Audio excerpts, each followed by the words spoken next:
Alors effectivement, nous sommes en train d'enregistrer le culte de ce matin pour pouvoir le mettre en ligne sur Facebook et sur YouTube cet après-midi. Donc nous avons la joie d'accueillir notre frère, le pasteur Philippe Bach, frère pasteur retraité qui est avec nous et qui a accepté. Il devait se déplacer jusqu'à Cherbourg, hein, c'était prévu depuis plusieurs mois. Et puis avec tout ce qui s'est passé, eh bien le frère a quand même accepté d'être avec nous sur Zoom, puisque vous savez que l'Église n'a pas encore ouvert. L'Église ouvrira normalement le 9 août et vous connaîtrez toutes les modalités en temps et en heure. Voilà, nous sommes heureux, Philippe, de vous avoir avec nous, que le Seigneur soit béni. Je vous laisse maintenant toute la place et que le Seigneur nous bénisse au travers de ce qu'il vous a donné pour nous. Merci. Voilà, bonjour encore une fois à chacun et chacune. Merci Nicolas de cette invitation. On s'est croisés déjà autrefois en d'autres circonstances, mais le temps viendra aussi où on aura l'occasion de se saluer un jour les uns et les autres d'une manière très physique, même si aujourd'hui ce n'est que d'une manière un petit peu aléatoire par le Zoom. Mais enfin, je suis content d'être avec vous et de partager quelques instants la bonne parole du Seigneur. J'ai proposé à votre pasteur de méditer ensemble. Moi, j'aime beaucoup étudier la Bible, méditer ensemble sur la foi. Ça peut paraître très, très banal pour des croyants tels que nous sommes. Vous êtes les uns et les autres, je pense, depuis longtemps déjà attachés au Seigneur. Mais la foi dans l'Écriture est quand même située ou signalée comme un des biens les plus précieux que nous ayons. Et lorsque les uns et les autres, nous avons reçu la foi, c'est quelque chose de grand et de beau et de merveilleux que Dieu nous ait donné, la foi. C'est un des biens les plus précieux. J'aurai l'occasion de le redire en conclusion. On va le développer, bien sûr, mais j'aimerais tellement que dès maintenant, vous et moi, nous ayons compris cela. Dans les circonstances dans lesquelles nous avons vécu, chacun et chacune, je ne sais si vous avez eu des malades, des problèmes avec ce virus. Nous avons eu quelques amis qui sont partis auprès du Seigneur à cause de tout cela. Mais là où la foi se trouve, là où les croyants sont ancrés vraiment dans cette foi si précieuse en Jésus, le Christ, le Seigneur, l'espérance nous permet de triompher, de traverser bien des souffrances, vous le savez. Alors, ce matin, on le fera pendant les prochains cultes aussi. Ce matin, je vous propose une lecture dans l'Épître aux Hébreux. Si vous avez votre Bible, on va lire ce passage et puis lecture suivie de ce passage en deuxième temps. Et vous verrez qu'en faisant une lecture suivie, on peut découvrir des choses très intéressantes. Et ici, ça sera par rapport à la foi. Dans Hébreux, chapitre 10, et au partir du verset 32. Voilà, prenez votre Bible, soit physiquement avec le livre, soit matériellement, enfin, je veux dire dématérialisé avec les ordinateurs. Mais nous lisons ensemble Hébreux, chapitre 10, verset 32. Souvenez-vous de ces premiers jours où, après avoir été éclairés, vous avez soutenu un grand combat au milieu des souffrances. D'une part, exposé comme en spectacle aux opprobres et aux afflictions, et de l'autre, vous associant à ceux dont la position était la même. En effet, vous avez eu de la compassion pour les prisonniers et vous avez accepté avec joie l'enlèvement de vos biens, sachant que vous avez des biens meilleurs et qui durent toujours. N'abandonnez donc pas votre assurance, à laquelle est attachée une grande rémunération, car vous avez besoin de persévérance, afin qu'après avoir accompli la volonté de Dieu, vous obteniez ce qui vous est promis. Encore un peu de temps, celui qui doit venir viendra et il ne tardera pas. Et mon juste vivra par la foi. Mais s'il se retire, mon âme ne prend pas plaisir en lui. Nous, nous ne sommes pas de ceux qui se retirent pour se perdre, mais de ceux qui ont la foi pour sauver leur âme. Amen. Et je pense que cette dernière affirmation, vous pouvez la lire chez vous avec moi. Nous ne sommes pas de ceux qui se retirent pour se perdre, mais de ceux qui ont la foi pour sauver leur âme. Que Dieu soit béni. La foi est donc un des biens les plus précieux que Dieu nous ait donnés. On va faire la lecture commentée de ce texte. Si vous aimez prendre des notes quand on est chez soi, c'est plus facile parfois. Vous pouvez le faire aussi. Et on va relever une bonne dizaine, un peu plus, d'affirmations au travers de ce texte concernant notre foi, la foi que nous avons reçue du Seigneur. Vous allez voir que à la fois c'est simple et à la fois c'est tellement important de le rappeler. On reprend donc à partir du verset 32. Prenez le temps, on va faire un peu comme une courte étude biblique, mais c'est plus facile avec le Zoom. Peut-être que c'est à force de faire des études avec des étudiants que j'aime bien cette façon de faire. Mais j'ai remarqué que souvent, les croyants que vous êtes, que nous sommes, on ne prête pas suffisamment attention au texte lui-même. On s'en échappe facilement vers bien des pensées, mais savoir s'arrêter aussi au texte, cela a beaucoup de valeur. Alors nous regardons verset 32. Souvenez-vous de ces premiers jours où, après avoir été éclairés, la foi, c'est d'abord le fait d'avoir été un jour éclairé. Éclairé par la parole de Dieu, éclairé par le message de l'Évangile. Je ne sais de quelle manière vous avez eu l'occasion, chacun et chacune, d'entendre un jour la prédication de l'Évangile. Pour moi, c'était en août 1973, dans une convention quelque part en Suisse. Et ce jour-là, en écoutant la prédication de l'Évangile, mon âme a été éclairée. J'ai découvert celui qui m'aime, j'ai rencontré celui qui pour moi a donné sa vie, Jésus-Christ le Seigneur. Il a suffi d'une rencontre, d'une réunion, d'une prédication pour que mon âme soit éclairée de cette vérité si simple qui m'avait été voilée pendant si longtemps, savoir que Dieu a tant aimé le monde qu'il a envoyé son Fils bien-aimé Jésus-Christ, afin que quiconque, et moi particulièrement, eh bien, croit en lui ne périsse point, mais qu'il ait la vie éternelle.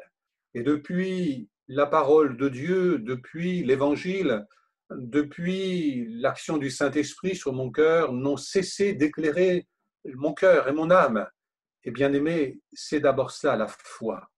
La foi, elle n'est pas forcément innée. On peut avoir de la religion, mais la foi qui est celle qui amène le salut de notre âme, la foi qui est celle qui amène la révélation de Jésus-Christ dans nos cœurs, son sacrifice pour nous à la croix, le pardon de nos péchés, eh bien, c'est une foi qui vient. La foi vient de ce qu'on entend et ce qu'on entend vient de la parole de Dieu. C'est pourquoi nous prêchons la parole de Dieu avec vérité. Alors, la foi, c'est d'abord dans vos cœurs, dans vos vies, le fait qu'un jour, souvenez-vous, vous avez été éclairés. Que cette lumière du Seigneur continue de vous éclairer du dedans et également par ce que vous entendez. Chaque fois que vous entendez la parole de Dieu, que cela réveille, que cela ranime, que cela suscite encore la foi. Vous savez que bien souvent, dans des temps d'épreuve, on va le dire tout à l'heure, c'est quand on lit la parole de Dieu que la foi est suscitée en nous, que nous croyons et que nous recevons le miracle de Dieu. D'abord, nous avons été éclairés par l'Évangile et par la prédication de la parole de Dieu. Juste après, il est dit, toujours au verset 32, après avoir été éclairé, vous avez soutenu un grand combat au milieu des souffrances. La foi éprouvée. Et vous l'avez remarqué, souvent, lorsqu'on a reçu Jésus comme Sauveur et Seigneur, lorsqu'on se prépare au baptême ou même lorsqu'on a été baptisé par immersion, baptisant le Saint-Esprit, quelque temps après, il y a des épreuves. Et la vie est faite d'épreuves. Et cela fait déjà bien longtemps que moi et mon épouse, nous sommes engagés avec le Seigneur, que d'épreuves. Une foi éprouvée. Et l'Écriture parlera de l'épreuve de votre foi. Et l'épreuve de notre foi n'est pas là pour l'éteindre, mais on le dit, on le lit aussi, elle est là pour être affermie, épurée. Parfois, nous avons des conceptions parfois qui sont nécessairement à corriger dans nos cœurs, dans nos vies. Et par les épreuves, par les souffrances, au milieu des souffrances, nous apprenons à exercer notre foi. Nous apprenons, comme nous l'avons entendu dans un chant tout à l'heure, à mettre notre confiance. J'ai confiance en toi. À travers de tout ce que nous vivons, l'apôtre Paul le dira un jour, j'ai été laissé comme mort, mais dans ce temps si particulier, j'ai appris ou nous avons appris à mettre notre confiance en Dieu et Dieu nous a relevés au milieu des épreuves, une foi éprouvée. Et vous le savez, bien-aimés, votre foi, elle sera éprouvée, elle l'a été, elle le sera encore, mais j'ai confiance en Dieu. J'ai confiance en celui qui m'a éclairé un jour et je sais qu'il a encore le pouvoir d'éclairer mon âme, de susciter la foi au moment où l'épreuve est en train de me terrasser et au nom de Jésus d'être relevé par sa bonté. Donc, une foi éprouvée, un grand combat au milieu des souffrances, mais une foi qui triomphe et qui reçoit la victoire au nom du Seigneur Jésus parce que l'Esprit nous y aide. Au verset 33, nous lisons, d'une part, exposé en spectacle aux opprobres et aux afflictions, et de l'autre, vous associant à ceux dont la position était la même.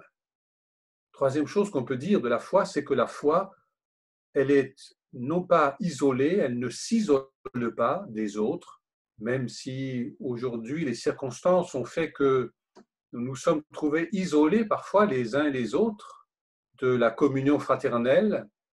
Et heureusement que la science, les moyens modernes, inspirés certainement du Créateur, nous permettent de nous retrouver sur les ondes, sur les Zooms ou d'autres moyens.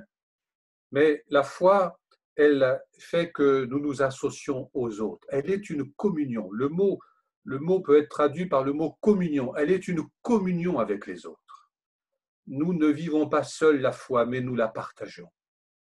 La partageons avec ceux et celles qui souffrent. Le contexte est d'abord celui-là. Nous prions pour eux, nous prions avec eux, nous les soutenons par la parole de Dieu, par l'amitié, par la fraternité.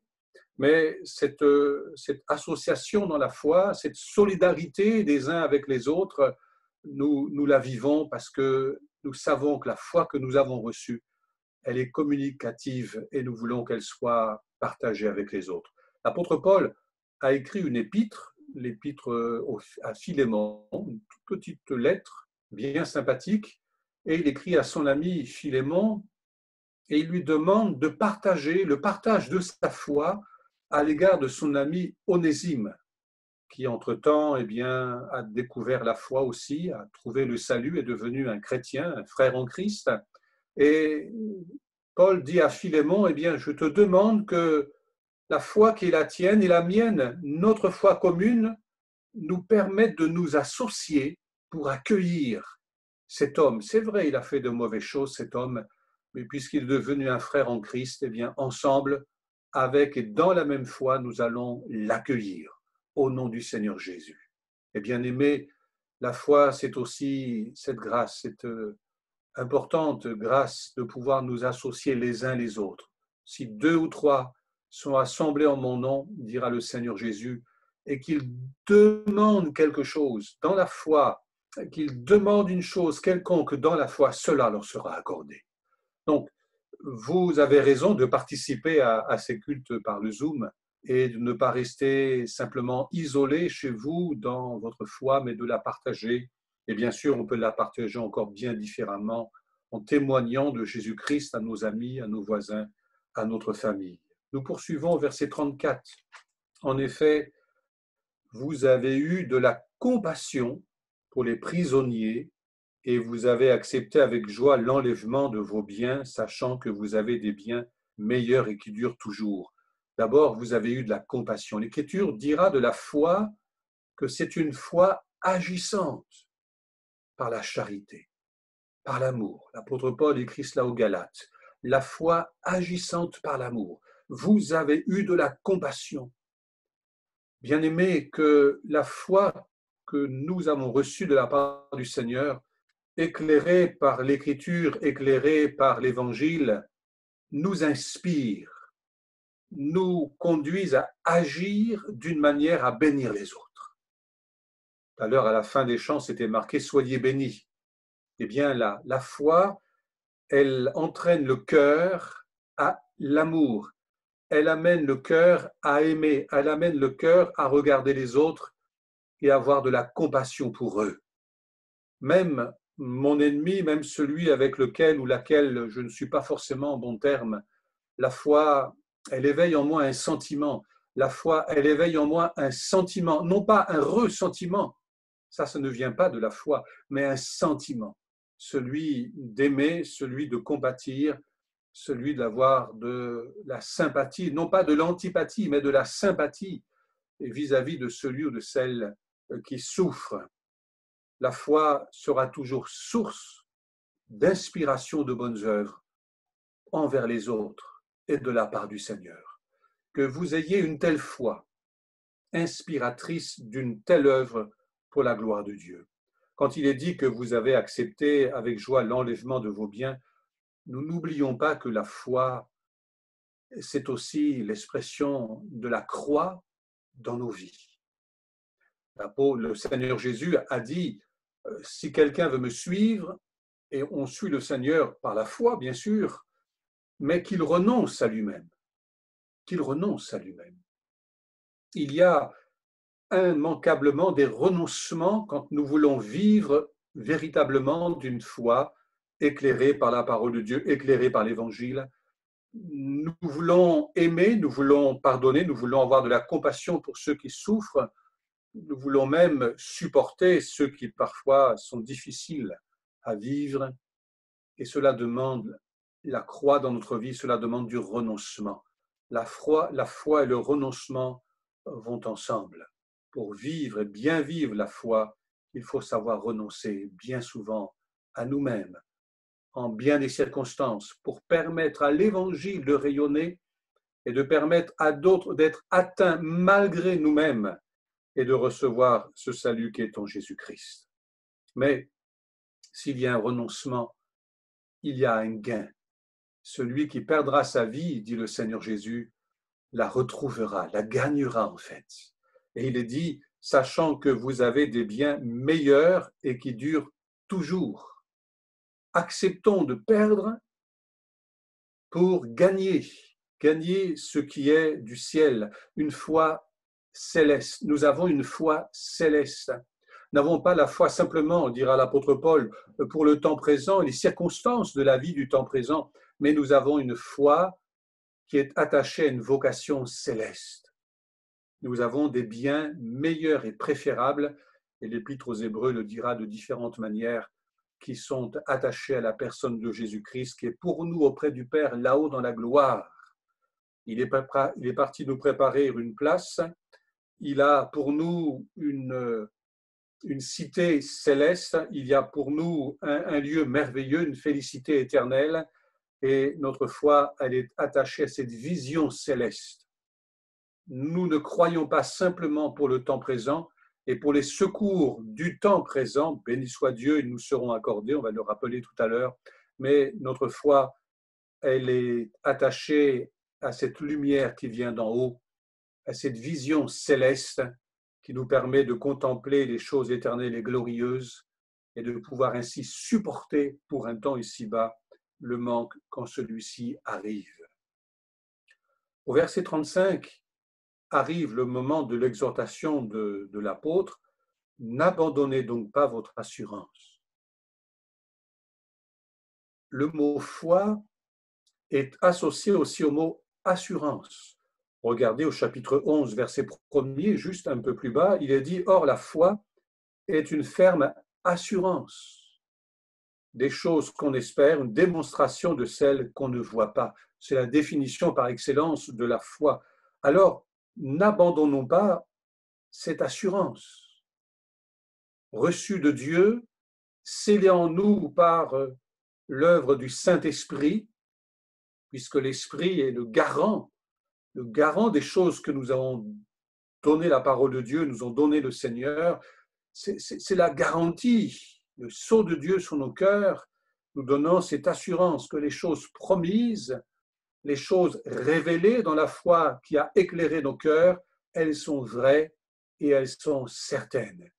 Bien-aimé, même si le doute vient à traverser ton esprit, alors que tu traverses l'épreuve, alors que vous traversez une épreuve, eh bien, laisse la parole de Dieu, laisse le Saint-Esprit saisissant la parole de Dieu, eh bien, te renouveler dans cette assurance, une pleine assurance que les choses promises de la part du Seigneur, que la fidélité du Seigneur, elles ne manqueront pas dans ta vie, parce que le Seigneur a le pouvoir d'intervenir. Loué soit son nom. La foi, c'est avoir été éclairé par la parole de Dieu et c'est avoir dans son cœur une pleine conviction. Je sais en qui j'ai cru. Et l'apôtre Paul le dira un peu plus loin, sachant en qui nous avons cru. Parce que nous savons qu'il est le Seigneur, nous savons qu'il a toute autorité et qu'il peut tout pleinement, même en traversant un temps d'épreuve, notre cœur va être rassuré et notre cœur va se remplir d'une pleine assurance pour garder une pleine confiance dans le Seigneur. Loué soit son nom. Alors ne crains point, bien-aimé, saisis la parole de Dieu, renouvelle en toi et par toi, avec toi, l'onction du Saint-Esprit et Dieu va t'aider à garder cette assurance. Il est dit, toujours verset 35, cette assurance à laquelle est attachée une grande rémunération. Heureux ceux et celles qui ont la foi en Jésus-Christ. À cette foi est attachée une grande rémunération. C'est pourquoi notre foi est bien précieuse, bien-aimée. Elle est un des biens les plus précieux, une grande rémunération. Il est dit au verset 36, on peut le dire tout de suite, car vous avez besoin de persévérance, afin qu'après avoir accompli la volonté de Dieu, vous obteniez ce qui vous est promis. Une grande rémunération, de grandes promesses. Les choses nous ont été promises de la part du Seigneur. L'apôtre Paul écrira, il dira ceci à Timothée, la foi est là les promesses de la vie présente et de la vie éternelle. Combien est précieuse cette foi que nous avons. La vie présente chargée de tant de préoccupations, chargée de tant de soucis, nous avons besoin dans cette vie présente de notre foi, de cette foi précieuse, car à cette foi est attachée une rémunération, des exaucements de prière, des bénédictions diverses, multiples, et dans le quotidien de notre vie, de votre vie, vous en avez fait l'expérience. Si souvent le Seigneur a répondu à votre besoin. Mais s'il est une rémunération, s'il est des promesses, n'oublions pas qu'elles sont aussi celles qui sont attachées à l'éternité. Et rien, dira l'apôtre Paul, ne pourra nous séparer de l'amour de Dieu manifesté en Jésus-Christ. Il s'est attaché à nous, nous nous sommes attachés à lui, et un jour, nous aurons la joie et le bonheur de le rencontrer là-haut dans la gloire. Alléluia. J'allais dire un peu, c'est une image. Aujourd'hui, on le voit comme on se voit un peu par Zoom, entre guillemets. C'est une image. On se voit sans se voir véritablement, on se voit sans se toucher, on se voit sans avoir un lien, une communication physique. De la même manière, un jour, nous contemplerons le Seigneur face à face. Nous aurons un contact, je ne sais de quelle nature, mais un contact vrai, spirituel, céleste avec lui. Et cela fait partie de cette rémunération de la foi. Cela fait partie des promesses attachées à notre foi. Loué soit le Seigneur. Ici-bas, nous pouvons lui faire confiance. Il y aura pour vous encore bien des exaucements. Et la prière que vous avez faite dans le secret de votre cœur aura son exaucement parce que le Seigneur est fidèle. mais nous n'oublions pas que nous portons en nous cette vision céleste. La deuxième exhortation par rapport à la foi, verset 36, c'est « Vous avez besoin de persévérance ». La foi et la persévérance. C'est par la foi et la persévérance, dira toujours l'auteur aux Hébreux, qu'on hérite des promesses de Dieu. Vous avez cru, j'ai cru, nous croyons et nous continuerons à croire jusqu'au moment où le Seigneur nous prendra avec lui dans sa gloire. C'est ce que Paul dira le combat de la foi. J'ai combattu le bon combat et il affirme j'ai gardé la foi. Bien-aimés, le propos de tout ce que nous partageons quelques instants, c'est de cibler ce but, garder la foi. La garder malgré tout, la garder malgré les soucis, les épreuves, la garder parce que c'est un bien des plus précieux, la garder parce qu'elle est attachée à la personne la plus précieuse, Jésus-Christ, notre bien-aimé Sauveur, la garder parce qu'elle nous permet de savoir avec certitude qu'un jour nous le verrons face à face. Alors, vous avez besoin de persévérance. En français, on peut décomposer le mot persévérer, il y a le mot sévère dedans. Et pour bien persévérer, il faut une certaine sévérité dans notre vie. On se relâche facilement. Tout à l'heure, il sera dit, on se retire en arrière facilement.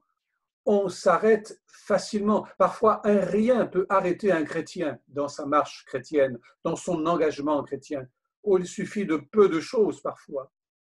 Mais celui qui a appris à aimer le Seigneur, celui qui laisse cette foi si précieuse en lui prendre le dessus dans son âme, eh bien, va savoir, comme avec cette croix, qui est un engagement, qui est une décision, avec une certaine discipline, discipline, eh bien, persévérer. Oui, pour persévérer, il faut certaines exigences, il faut accepter certaines exigences dans sa vie intérieure, dans ses dispositions, pour se disposer, être bien disposé à la prière, pour se forcer parfois. Efforcez-vous, dira souvent l'Écriture. Et pour persévérer, il faut accepter une certaine forme de violence intérieure. Ce sont les violents qui sont part du royaume de Dieu. Quand l'épreuve est là, quand la difficulté est là, persévérer, cela réclame de vous et de moi et de nous un effort, de l'Église un effort aussi dans les temps difficiles. Et nous persévérons ensemble. C'est là le bonheur que nous avons. Donc la foi a besoin de cette persévérance, elle est toute soutenue, tenue par cette persévérance, par cette disposition à tenir bon, à tenir ferme. L'apôtre Paul le dira, tenez bon, tenez ferme, afin qu'après avoir tout surmonté, dans le moment où il faut tenir bon, eh bien, vous receviez les choses promises de la part du Seigneur. Regardez encore au verset 37, encore un peu de temps, celui qui doit venir viendra et ne tardera pas. Oui, nous l'avons chanté tout à l'heure, Jésus revient bientôt. Celui qui nous a éclairés, celui qui nous a inspirés, celui qui nous conduit jour après jour, celui avec lequel nous sommes en communion les uns et les autres ensemble, viendra et il viendra bientôt. La foi, c'est cette vision céleste que Jésus revient bientôt. C'est un des articles fondamentaux de notre foi. Nous croyons que Jésus vient bientôt. Et les temps dans lesquels nous sommes nous le rappellent continuellement. Alors un peu de temps, même si ça nous paraît long parfois pour les uns et pour les autres, un peu de temps, c'est pourquoi nous persévérons, mais il va venir. Et quand le texte dit qu'il va venir, on peut le prendre aussi au sens présent. Il va intervenir dans ma vie. Il va venir là au milieu de vos souffrances. Il va venir là au moment convenable, au temps convenable, dira l'Écriture. Je t'ai exaucé. Il y a un temps pour l'exaucement, il y a un temps favorable où Dieu intervient. Encore un peu de temps, mais il va venir, il va intervenir dans votre vie et agir selon le besoin nécessaire. Mais bien sûr, l'Écriture nous dit qu'il vient et qu'il vient bientôt sur les nuées du ciel et nous aurons la joie de partir tous ensemble à sa rencontre. Loué soit son nom. Alléluia. La foi est attachée à cette vision céleste, bien-aimée, et que l'Esprit du Seigneur, chaque fois que cela sera nécessaire, réveille, ranime, relève en vous cette vision céleste pour que vous ne perdiez point de vue que c'est là le but de la foi qui nous a été donnée. Au verset 38, et mon juste, troisième exhortation, et mon juste vivra par la foi. C'est tiré du livre du prophète Habacuc, vous connaissez certainement ce texte, et l'apôtre Paul a repris ce texte pour montrer que cette foi, c'est celle qui est attachée à la personne du Seigneur Jésus. Bien-aimé, la foi dont nous parlons, la foi dont l'Église est le témoin, cette foi à laquelle nous sommes associés les uns les autres et à laquelle nous sommes associés les uns les autres ensemble, c'est celle qui a Jésus-Christ pour cœur, pour personne. C'est en lui que nous croyons, c'est de lui que nous recevons les promesses, les bénédictions, les exaucements. C'est par lui, avec lui, que nous aurons la joie un jour d'être là-haut dans l'éternité. C'est la foi en Jésus-Christ, notre bien-aimé Sauveur. Alors, s'il se retire, mon juste, mon âme ne prend point plaisir en lui, s'il se retire.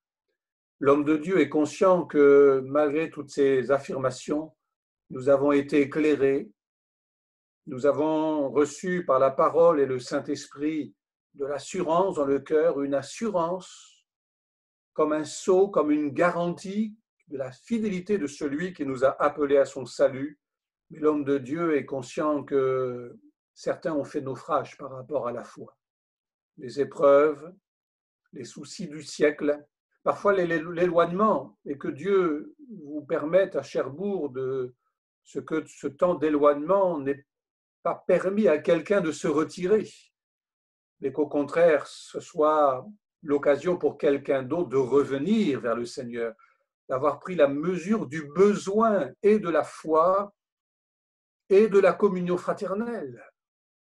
Que quelqu'un revienne vraiment au Seigneur de tout son cœur. Si quelqu'un se retire, c'est un souci pour les pasteurs, c'est un souci pour les églises, ce souci de garder. J'ai gardé la foi, mais d'aider chacun et chacune à garder la foi par la parole, par la prédication, par le témoignage. Non, bien-aimé, votre foi est précieuse. C'est un bien des plus précieux qui vous a été donné de la part de Dieu. Je ne sais quel est votre cœur, je ne sais quel est votre sentiment ce matin, mais je l'ai dit de la part du Seigneur et avec l'Écriture, c'est un des biens des plus précieux que vous ayez reçus que la foi en Jésus-Christ, que la révélation de Jésus-Christ, votre Sauveur et Seigneur. Que nul ne se retourne en arrière, que nul ne s'éloigne, que nul ne s'éloigne en pensant qu'il peut s'éloigner de la communion des uns des autres et vivre sa foi personnelle. Nous l'avons vu, la foi, elle a besoin des uns des autres. La foi, elle se vit en communion avec les uns et les autres. Dieu dit, mon âme ne prend pas plaisir en lui. Je vais retourner la phrase. Si et quand nous restons attachés au Seigneur, l'âme du Seigneur prend plaisir en nous. L'Écriture le dira, la foi est ce qui est agréable à Dieu. Et c'est ce que nous devons rechercher à vivre continuellement, à vivre de cette foi qui est agréable à Dieu. C'est la foi qui est agréable à Dieu. C'est la foi en laquelle il prend plaisir. Et là où il a pris plaisir en la foi, Dieu a toujours fait des œuvres extraordinaires et merveilleuses. Relisez les évangiles. Jésus était étonné de cette foi de certaines personnes, une telle grande foi, dira-t-il.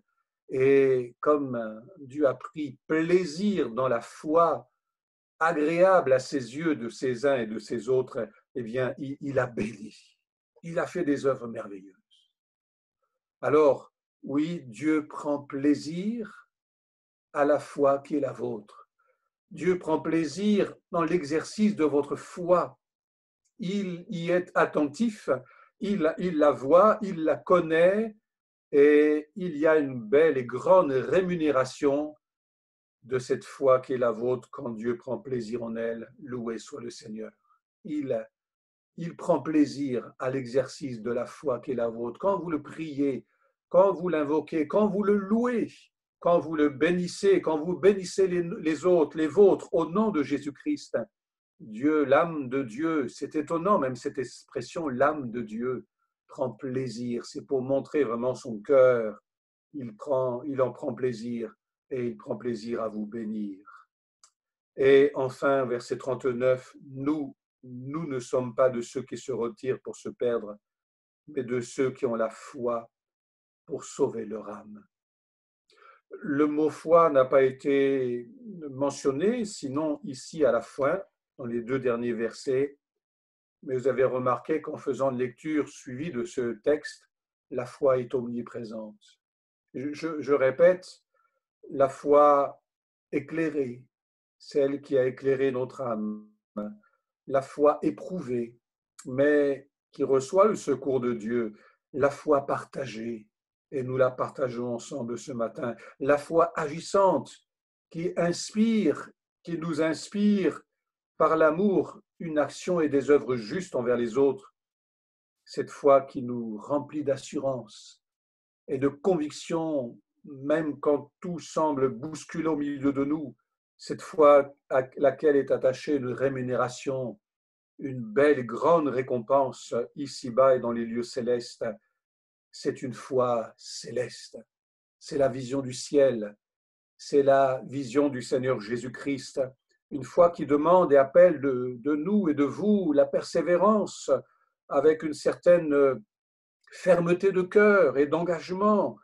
Cette foi qui fait vivre, cette foi dans laquelle Dieu prend plaisir quand elle se trouve là, cette foi qui est salutaire. Il est dit qui ont la foi pour sauver leur âme.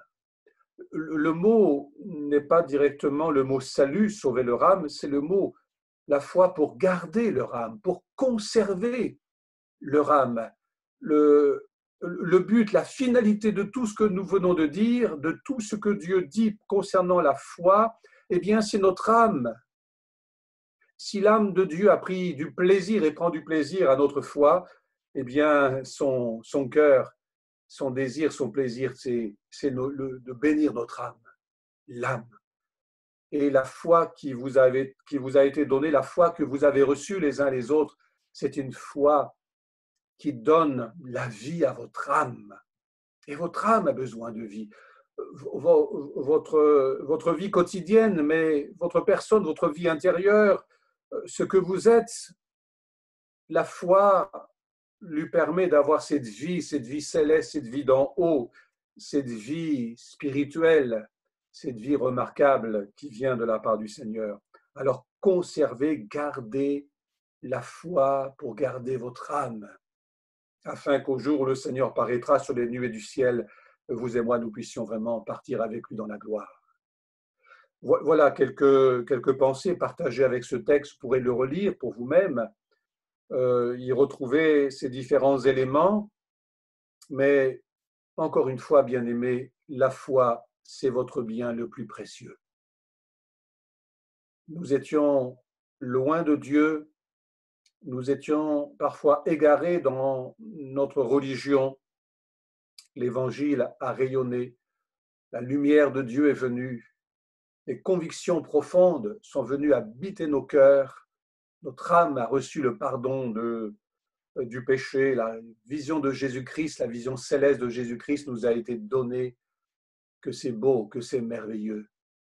Le plus humble, le plus simple des croyants qui a reçu ces choses dans son âme et dans son cœur est plus fort et plus solide que bien des hommes de renom dans ce monde, parce qu'il a Jésus-Christ comme Sauveur et Seigneur. Amen.